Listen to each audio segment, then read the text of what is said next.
Bem, agora é hora da nossa entrevista. Nós já estamos aqui no estúdio, né, na série de entrevistas relacionadas ao Novembro Azul. O Jornal da Manhã recebe hoje o urologista do Hospital Santa Filomena, o doutor Samuel Spanhul. Doutor, bom dia, seja bem-vindo. Muito bom dia, eu que agradeço pela oportunidade de estar aqui falando aos seus ouvintes. Então, doutor, a gente trata desse assunto e sempre que conversa sobre prevenção à saúde do homem, a gente sabe, eu falo por experiência própria, que a gente é meio relaxado em relação às mulheres. O que o senhor recomenda ao homem, não apenas sobre o Novembro Azul, mas na sua rotina de vida? Bom, isso é um tópico muito importante e talvez a grande chamada do Novembro Azul seja referente a isso, a sensibilizar os homens a procurar o serviço de saúde, né? A gente sabe que, historicamente, no Brasil e no mundo, os homens têm uma tendência maior a negligenciar a saúde quando comparado com as mulheres, né? As meninas, se vocês forem ver a história delas, né, a menina, quando ela menstrua pela primeira vez, quando ela tem a menarca, é cultural a mãe levar ao médico e dali para diante ela vai fazer o segmento até o fim da vida dela. A gente não tem isso, né? Aqui no Brasil, historicamente, tem aquele número, aquele marco cabalístico, né, da idade dos 40 anos e ainda assim poucos são os homens que frequentam, né? Tem alguns dados do Ministério da Saúde que fala que somente 40% da população masculina tem o hábito de frequentar o médico com regularidade, né?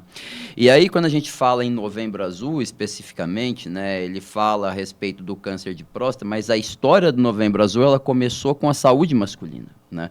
E muitas das vezes o urologista, ele é a única porta de entrada que esse cidadão tem a um serviço de saúde. Então, mais do que clínico, o cardiologista, o urologista, ele tem um papel fundamental em despertar o interesse, né, despertar a atenção dos homens para os problemas relacionados à saúde masculina e não exclusivamente a câncer de próstata, né?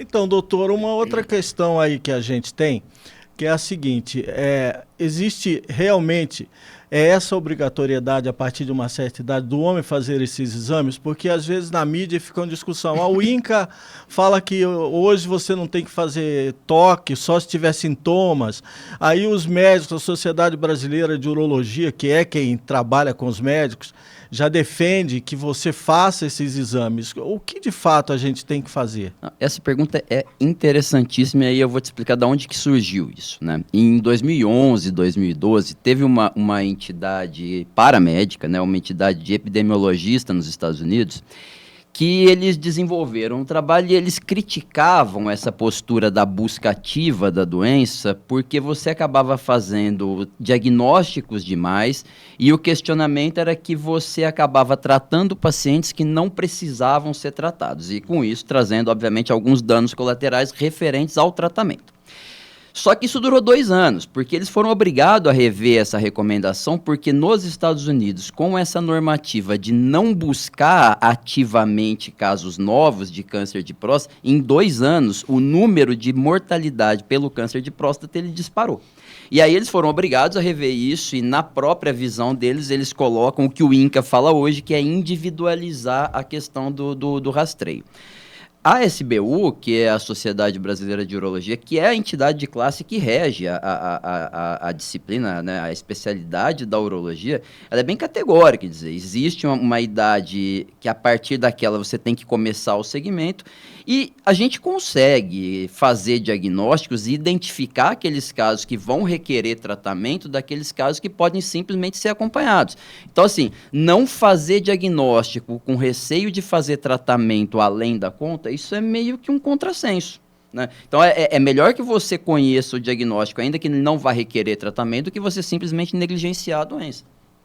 Bem, nós estamos recebendo hoje aqui o urologista do Hospital Santa Filomena, o doutor Samuel Spanhul, que está falando sobre o Novembro Azul, sobre a prevenção à saúde masculina, principalmente em relação ao câncer de próstata. Então, se você tiver perguntas, nos encaminhe, por gentileza, que nós vamos conversar com ele. Murilo, alguma pergunta para o doutor? Pois não. Bom dia novamente, doutor. Já temos perguntas de ouvintes que nos enviaram, a nossa retaguarda aqui já repassou. Temos aqui o Daniel Alves de Oliveira, ele reside no centro, doutor. Ele quer saber como a genética influencia nas condições urológicas urológicas dos homens, é isso. Tá, vamos lá. Se a gente falar especificamente do câncer de próstata, genética e idade são os dois fatores de risco mais proeminentes, aqueles que determinam a presença ou não da doença.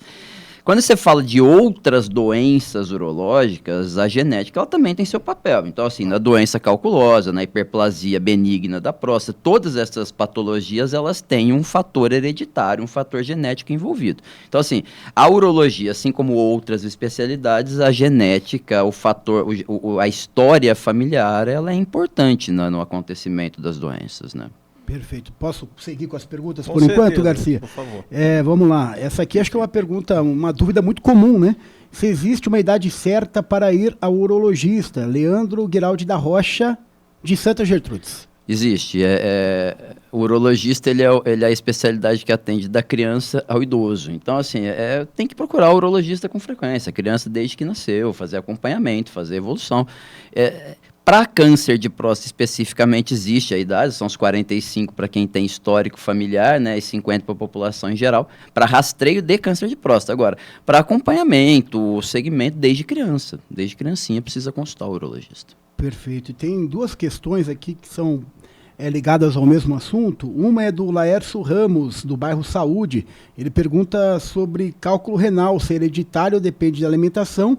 E também o Antônio Fabres, do Santana. Ele indaga se o sal é o grande vilão para a formação de pedras. Bom, vamos lá.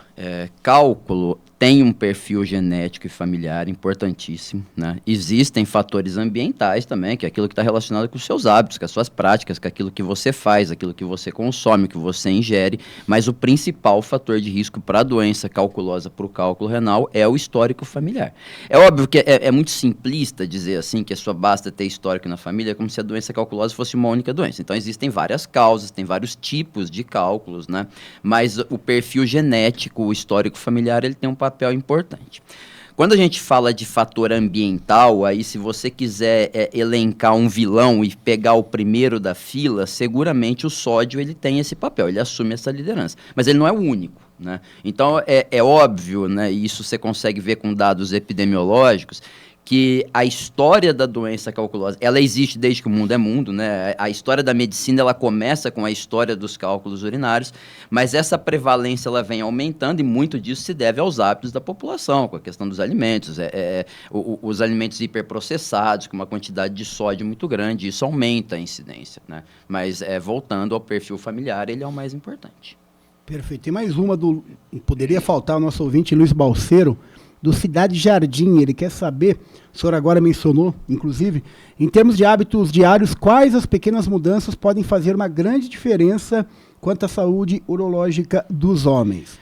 Olha, mudança de hábito, ela é importante para a saúde de um modo geral, e não só urológica, né? As doenças, de um modo geral, as doenças degenerativas, e o câncer, ele entra dentro dessa classificação, ele aumenta na proporção que as pessoas pioram seus hábitos. Então, é o imobilismo, são as más práticas nutricionais, é comer inadequadamente, não fazer atividade física, ganho de peso, obesidade, sedentarismo. Tudo isso está envolvido com alteração que piora na qualidade de vida dos índices de qualidade de vida, inclusive os índices urológicos. A saúde urológica, ela não se dissocia da saúde de um modo geral. Então, quando a gente fala em adotar boas práticas de saúde, significa adotar boas práticas para melhora da qualidade de vida urológica e geral, e global. Não é diferente.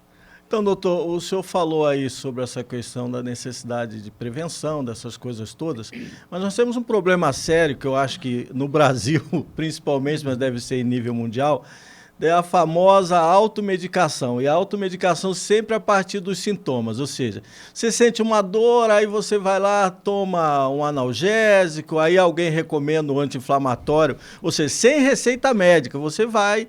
Só que a causa mesmo não é detectada. E às vezes quando é detectada, que é o próprio caso do câncer de próstata, já está no estágio avançado. O que o senhor recomenda para as pessoas em geral? Olha, automedicação ela é um problema no Brasil e no mundo, né? Então, ela é ruim por si só, porque primeiro que assim, os sintomas, eles não necessariamente eles vão ser característicos de determinada doença. Então, assim, tem muitas doenças que são muito diferentes, de causas diferentes, e que se manifestam, pelo menos numa fase inicial, com sintomas muito parecidos, né? Então, identificar qual é a doença só por um único sintoma, isso é muito difícil, ainda mais quando feito por alguém que não é gabaritado para isso. Então, ela começa por essa questão. Com relação ao câncer especificamente, e ainda mais com relação ao câncer de próstata, se você for esperar ter algum tipo de sintoma para buscar auxílio médico ou para se medicar, você vai perder o time do tratamento. O primeiro sintoma, o principal sintoma do câncer de próstata não tem nada a ver com o trato urinário. A primeira manifestação clínica do câncer de próstata é a dor óssea da metástase óssea do câncer. Então, se você for esperar a manifestação clínica de algum tipo de problema relacionado ao câncer de próstata, você vai fazer o tratamento no momento tardio, um diagnóstico muito tarde, onde a chance de cura ela é zero. Então, só para você entender a gravidade da coisa, ó.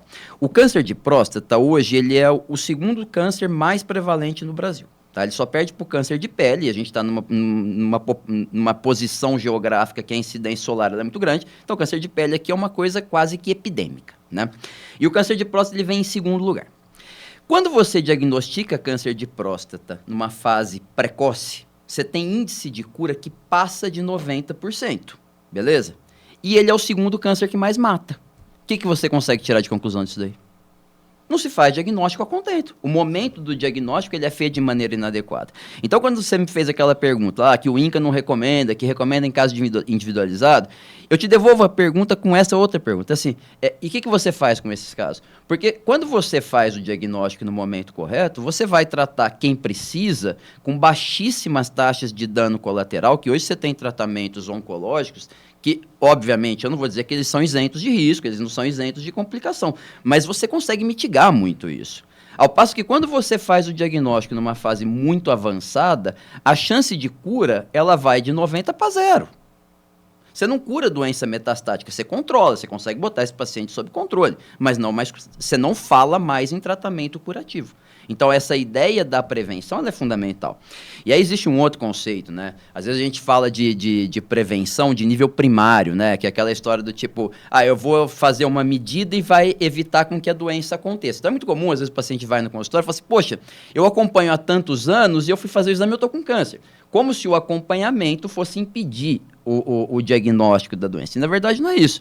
Quando você fala em prevenção em câncer de próstata, é prevenção de nível secundário. É você prevenir os efeitos colaterais que a doença e os tratamentos vão trazer. Então, eu faço o diagnóstico no momento inicial, e aí eu vou fazer um tratamento menos invasivo, menos agressivo. Os efeitos colaterais do tratamento e da doença eles vão ser muito menores do que quando você faz isso numa fase mais avançada.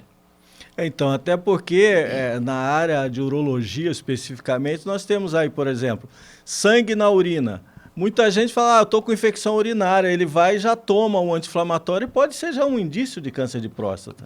De próstata menos, mas sangue na urina, principal doença oncológica urinária é câncer de bexiga, né? Sangue fora da veia e da artéria não é normal.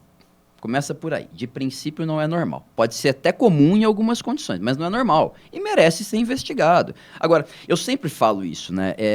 O parecer, né? O palpite, a opinião do amigo, do colega, ou mesmo de quem não é especialista na área, isso é um perigo. O médico sério, ele deve se ater a dar parecer sobre aquilo que ele domina. Jamais opinião. Jamais opinião. Ainda mais o vizinho, pelo amor de Deus. Inclusive, hoje nós temos o doutor Google, né? Que a pessoa vai lá no Google e checa, mesmo depois que ela vai no médico, que é uma imbecilidade. Murilo. Mais uma pergunta de ouvinte, Garcia. O Jefferson Oliveira de Souza, do Jardim IP. Ele quer saber, doutor, como a saúde emocional dos homens se conecta à saúde urológica e qual a relevância desse aspecto no Novembro Azul? Bom, saúde emocional ponto de vista patológico, né, a gente sabe que uma das grandes doenças da humanidade moderna diz respeito à saúde mental, né? E como eu falei assim há pouco tempo atrás, não se dissociam os problemas de saúde urológica, saúde mental, saúde física, faz tudo parte do mesmo indivíduo, do mesmo organismo.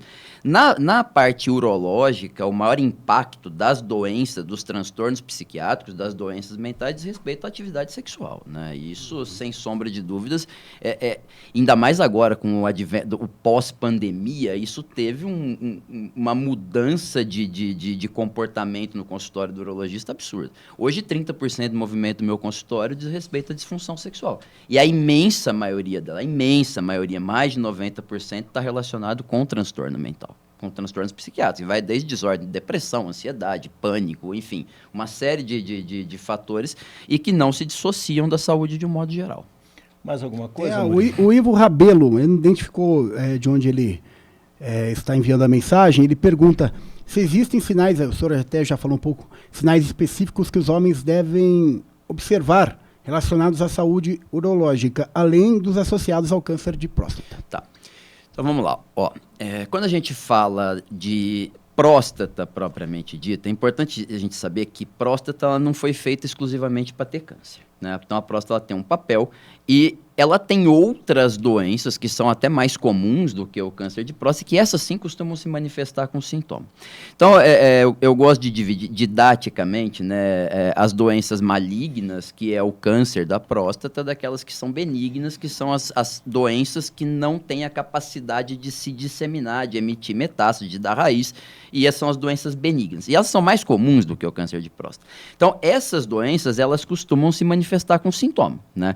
E podem ser sintomas por conta de infecção, de dor, de febre, de desconforto, ardência, sangramento, dificuldade de urinar. A hiperplasia de próstata, que é a doença benigna mais comum da próstata, ela é extremamente comum. O homem, quando passa de 40 anos, ele começa a experimentar aumento progressivo do volume da próstata, e isso pode se manifestar com dificuldade de iniciar o jato da urina, acordar à noite para urinar, o jato mais fraco, enfim, são uma série de sintomas que vêm do aumento do volume da próstata, mas que não tem relação nenhuma com câncer de próstata, tá?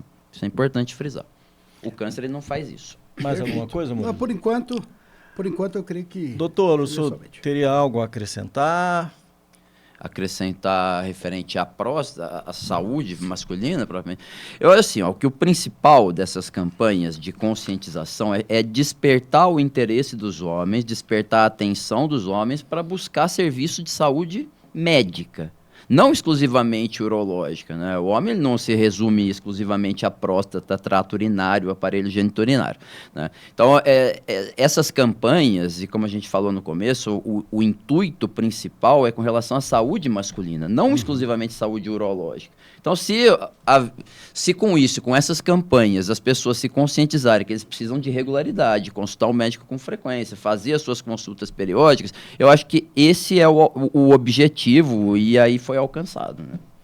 Bem, nós conversamos aqui com o doutor Samuel Spagnu, que é urologista do Hospital Santa Filomena. Muito obrigado, doutor. Esteja sempre já convidado para conversar conosco. Eu que agradeço.